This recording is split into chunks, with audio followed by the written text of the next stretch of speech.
سلامونه وخت مو په خیر. د دې اونۍ غوره خبرونو ته ښه راغلاست. د افغانستان او ترکمنستان ترمنځ درې مهمې پروژې پرانیستل شوې. په دغو پروژو کې د اقنی اندخوی د 30 کیلومتره پټلۍ د برېښنا د لیږد او نوري فایبر شامل دي. د افغانستان ولسمشر محمد اشرف غني او د ترکمنستان ولسمشر قربان قلی بردي محمدوف هم د ویډیو کانفرنس له لارې د پرانیستې غونډو مراسمو کې برخه اخیستې وه. د صنعت او سوداګرۍ وزارت وایي د کندز د سپین زر تولیدي فابریکې د 120 امریکایي ډالرو په پانګونې سره له 25 کلونو وروسته بیرته خپل فعالیت پیل کړ.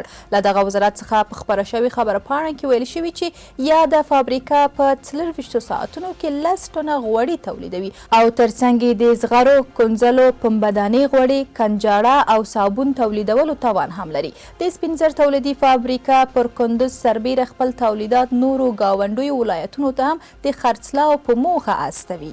د کمال خان بند د جوړېدو چارې بشپړې شوې دي. خان محمد تکل د اوبو چارو د تنظیم ادارې مشر ویلي چې د نیمروز د کمال خان بند آبګرۍ ته چمتو دی او د سږنیو اورښتونو او سیلابونو اوبه به پکې زیرمه شي. د دغه بند له فعالېدو سره به 80,000 هکټاره ځمکه خړوبه او 9 میګاواټه برېښنا تولید شي.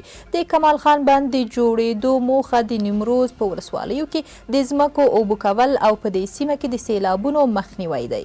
په کندهار کې د یو لوی زراعتي کمپلیکس د جوړېدو چارې پیل شوې. یاد کرنیز کمپلیکس د کندهار کار عینو مینې دوهم فاز صنعتي سیمه کې پر 1100 جریبه ځمکه د 100 میلیونو امریکایي ډالرو په ارزښت جوړیږي. د کندهار د کرنیز کمپلیکس د فعالیت په پیل سره به دغه ولایت 26,000 بیکاره خلکو او 180,000 بزګرانو ته کاري زمینه هم برابره کړي.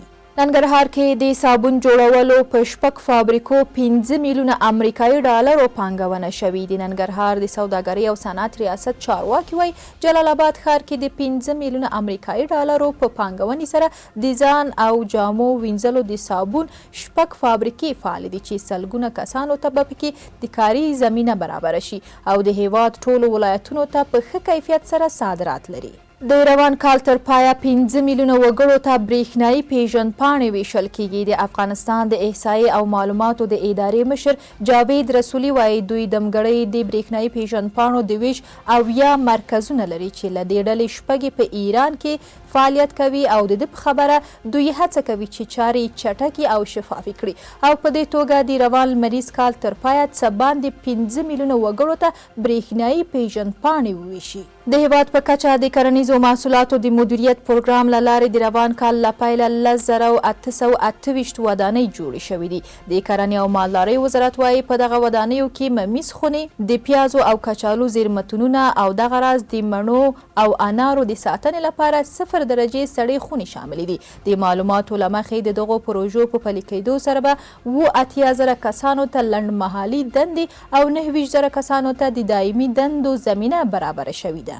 هند هیواد د 60 میلیونو افغانیو په ارزښت ننګرهار کې د حرفوي زده کړو یو مرکز جوړ کړ. چارواکي وایي هندوستان هیواد په 19.7 میلیونو افغانیو مالی لګښت ننګرهار ولایت کار او ټولنیزو چارو ریاست کې د حرفوي زده کړو یو مرکز جوړ، تجهیز او نن ګټې اخیستنې ته وسپارل شو چې په دې مرکز کې به په یو وخت 280 نارینه او ښځینه‌و ته په 10 بیلابیلو کسبونو کې حرفوي زده کړې ورکړل شي.